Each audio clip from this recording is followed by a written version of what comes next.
안녕하세요. 마틸다입니다. 오늘도 이어서 가톨릭 교리서 읽어드리겠습니다. 십계명. 다음은 기도서에 나오는 십계명입니다. 1. 한 분이신 하느님을 흠숭하여라. 2. 하느님의 이름을 함부로 부르지 마라. 3. 주의를 거룩히 지내라. 4. 부모에게 효도하라. 5. 사람을 죽이지 마라. 6. 간음하지 마라. 7. 도둑질을 하지 마라. 8. 거짓 증언을 하지 마라. 9.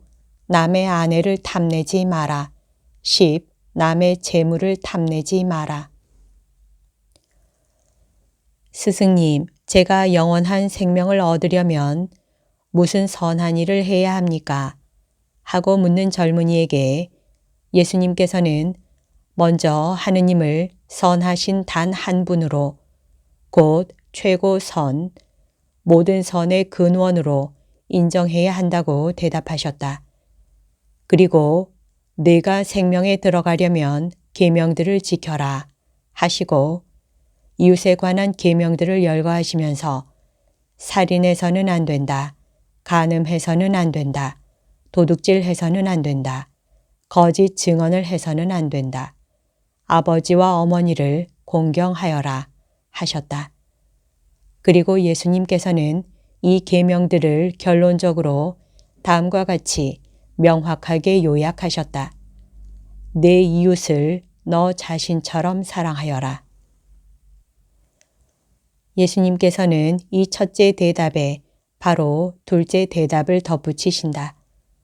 내가 완전한 사람이 되려거든 가서 너의 재산을 팔아 가난한 이들에게 주어라.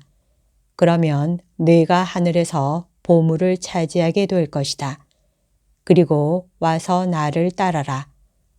이 둘째 대답은 첫째 대답을 무효화하는 것이 아니다. 예수 그리스도를 따르는 것은 계명들을 지키는 것을 포함한다. 율법은 폐지된 것이 아니다. 오히려 사람은 율법을 완성하신 그 스승의 인격에서 율법을 재발견하라는 권고를 받는다. 공관 복음서에서 부자 청년에게 제자로서 순명하고 계명을 지킴으로써 당신을 따르라고 하시는 예수님의 요청은 가난과 정결에 대한 요청과 붙어 있다. 복음적 권고는 계명들과 뗄 수 없는 것이다. 예수님께서는 십계명을 받아들이셨을 뿐 아니라 십계명의 말마디에서 성령의 힘을 뚜렷이 드러내셨다. 예수님께서는 율법학자들과 바리사이들의 의로움과 이방인들의 의로움을 능가하는 의로움을 가르치셨다. 예수님께서는 모든 계명의 요구들을 넓히셨다. 살인해서는 안 된다. 고 옛사람들에게 이르신 말씀을 너희는 들었다. 그러나 나는 너희에게 말한다. 자기 형제에게 성을 내는 자는 누구나 재판에 넘겨질 것이다. 예수님께서는 율법에서 가장 큰 계명은 무엇입니까? 라는 질문을 받으시고 이렇게 대답하신다. 내 마음을 다하고 내 목숨을 다하고 내 정신을 다하여 주 너의 하느님을 사랑해야 한다. 이것이 가장 크고 첫째가는 계명이다. 둘째도 이와 같다. 내 이웃을 너 자신처럼 사랑해야 한다는 것이다. 온 율법과 예언서의 정신이 이 두 계명에 달려있다. 십계명은 율법의 완성인 사랑의 이 단일한 이중 계명에 비추어 해석되어야 한다. 간음해서는 안 된다. 살인해서는 안 된다. 도둑질해서는 안 된다. 탐내서는 안 된다. 는 계명과 그 밖에 다른 계명이 있을지라도 그것들은 모두 이 한마디 곧 내 이웃을 너 자신처럼 사랑해야 한다는 말로 요약됩니다. 사랑은 이웃에게 악을 저지르지 않습니다. 그러므로 사랑은 율법의 완성입니다. 로마서 13장 9절에서 10절. 십계명이라는 말은 문자 그대로 10마디 말을 뜻한다. 하느님께서는 이 10마디 말을 거룩한 산에서 당신 백성에게 계시하셨다. 하느님께서는 이것을 모세가 쓴 다른 법령들과는 달리 손수 쓰셨다. 십계명은 참으로 하느님의 말씀들이다. 이 계명들은 탈출기와 신명기에 쓰여져 우리에게 전해졌다. 성경은 구약에서부터 십계명에 대하여 언급하고 있는데 신약에서 예수 그리스도를 통하여 그 완전한 의미가 계시될 것이다.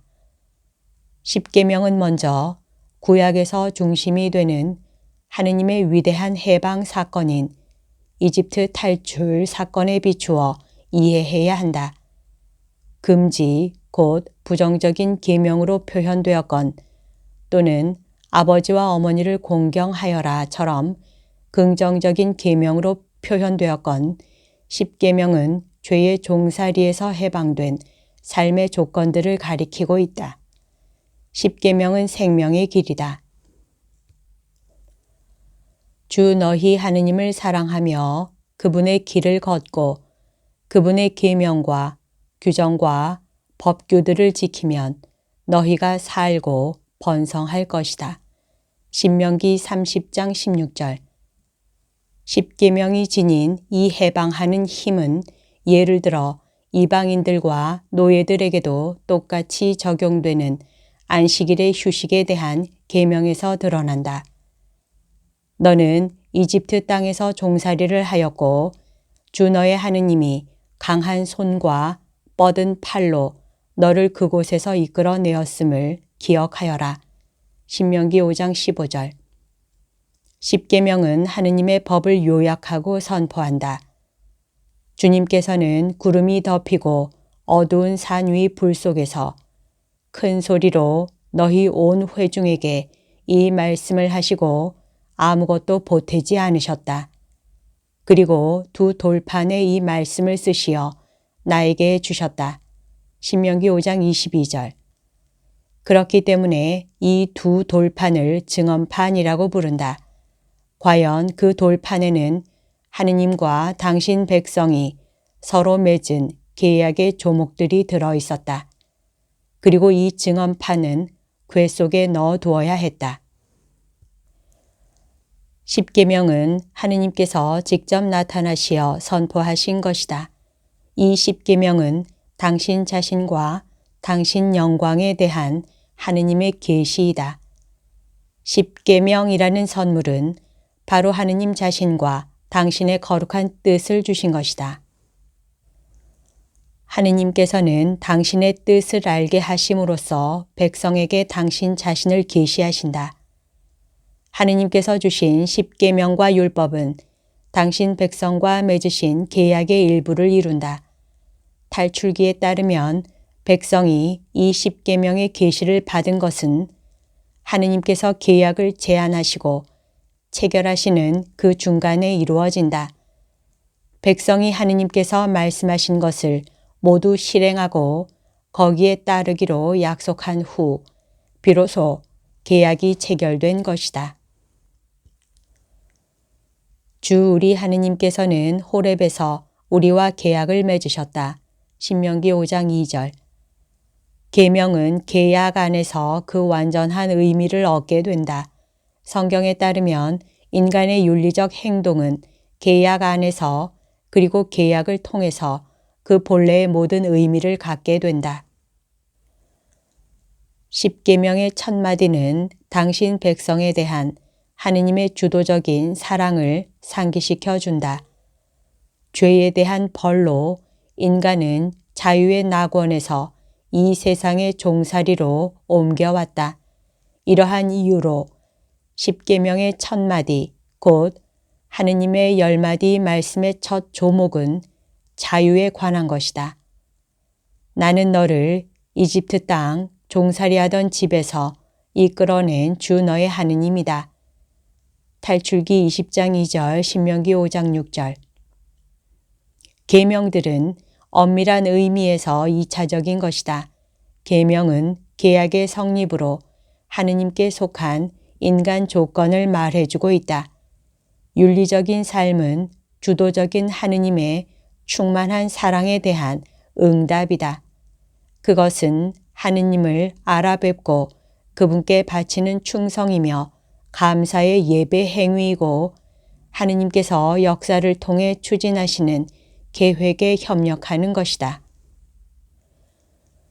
하느님과 인간 사이의 계약과 대화에서는 하느님께서 1인칭으로 모든 의무를 다른 한 주체에게 말씀하신다.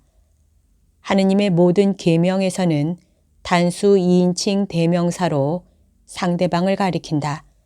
하느님께서는 당신의 모든 백성에게 그리고 동시에 개별적으로 한 사람 한 사람에게 당신의 뜻을 알리신다.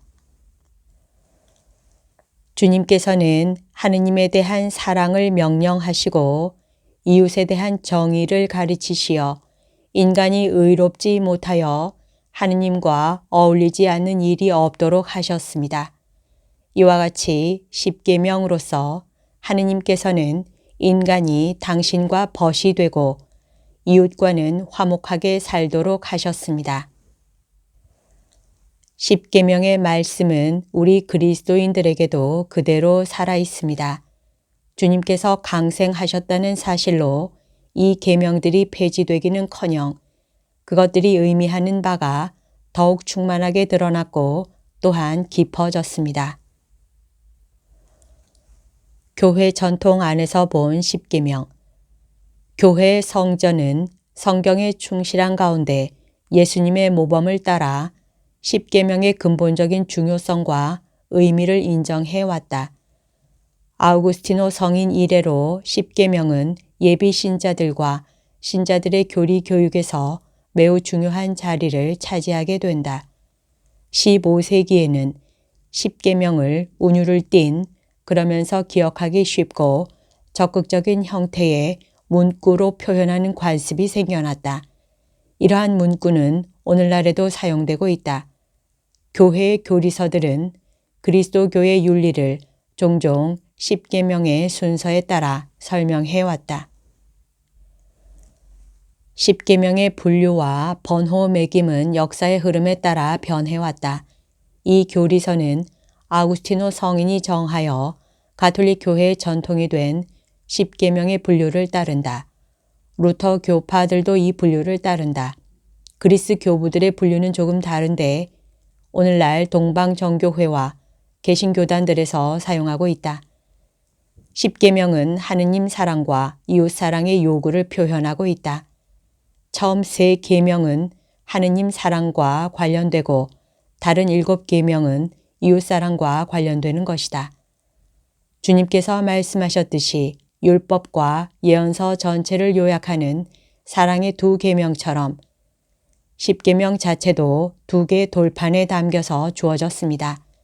말하자면 3계명이 한 판에 씌어졌고 7계명은 다른 판에 씌어졌던 것입니다.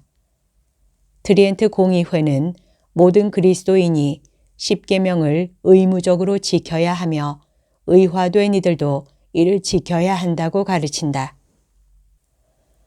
그리고 제2차 바티칸 공의회도 이를 재확인한다. 사도들의 후계자인 주교들은 주님에게서 만민을 가르치고 모든 사람에게 복음을 선포할 사명을 받는다. 이는 모든 사람이 믿고 세례를 받아 또 계명을 지켜 구원을 얻게 하려는 것이다. 십계명의 단일성. 십계명은 분리되지 않는 하나의 총체를 이룬다. 각 계명은 다른 각 계명들과 그리고 계명들 전체와 긴밀하게 연결되어 있다. 이렇듯이 계명들은 상호 불가분의 관계 안에 있다. 2 돌판은 서로를 비추며 유기적인 단일성을 이룬다. 한 계명을 어기는 것은 다른 계명 모두를 어기는 것이다. 인간은 자신의 창조주이신 하느님을 찬미하지 않고서는 다른 사람을 존중할 수 없다. 그리고 하느님의 피조물인 모든 사람을 사랑하지 않고서는 하느님을 흠숭할 수 없다. 십계명은 신앙생활과 사회생활을 통합시켜 준다. 십계명과 자연법. 십계명은 하느님의 계시에 속한다. 동시에 십계명은 우리에게 참다운 인간성도 가르쳐 준다. 십계명은 기본적인 의무들을 명확하게 밝혀줌으로써 간접적으로는 인간 본성에 속하는 기본 권리들도 명확하게 밝혀준다. 십계명은 자연법의 탁월한 표현을 포함하고 있다. 태초부터 하느님께서는 인간의 마음속에 자연법의 법규들이 뿌리 내리게 하셨습니다. 그것이 바로 십계명이었습니다. 이를 행하지 않으면 구원은 없습니다. 그리고 그 이상을 기대하지 않으셨습니다. 이성만으로도 알 수는 있으나 하느님께서는 십계명을 계시해 주셨다. 죄 많은 인류가 자연법이 요구하는 바를 완전하고 명확하게 알려면 이러한 계시가 필요했던 것이다. 죄의 상태에서는 이성의 빛이 흐려지고 의지가 기울어져 있기 때문에 십계명을 완전하게 제시해 줄 필요가 있었습니다. 우리는 교회 안에서 우리에게 주어진 하느님의 계시와 도덕적 양심의 목소리를 통하여 하느님의 계명을 인식한다. 십계명의 의무. 십계명은 하느님과 이웃에 대한 인간의 기본적인 의무들을 명확하게 밝히고 있으며 그 기본 내용들에서 중대한 의무를 계시해 준다. 그 계명들은 본질적으로 불변하며 언제 어디서나 지킬 의무가 있다. 아무도 이 의무를 면제해 줄 수 없다. 십계명은 하느님께서 인간의 마음속에 새겨주신 것이다.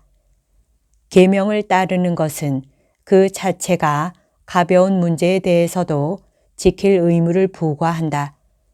다섯째 계명으로 금지되어 있는 욕설은 그 자체로 중죄는 아니지만 상황이나 의향에 따라서 중죄가 될 수도 있다.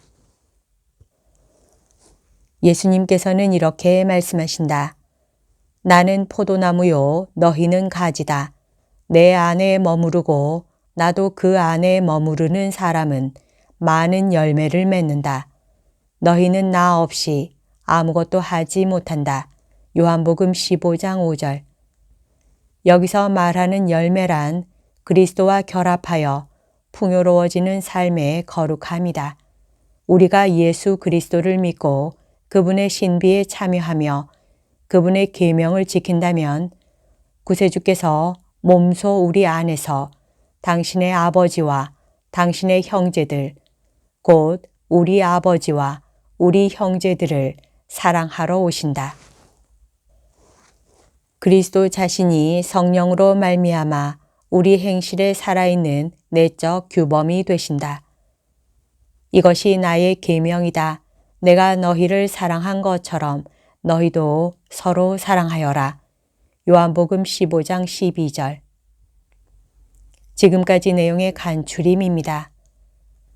제가 영원한 생명을 얻으려면 무슨 선한 일을 해야 합니까?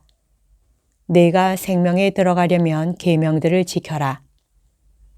예수님께서는 당신의 행동과 말씀으로 십계명의 영속성을 입증하셨다.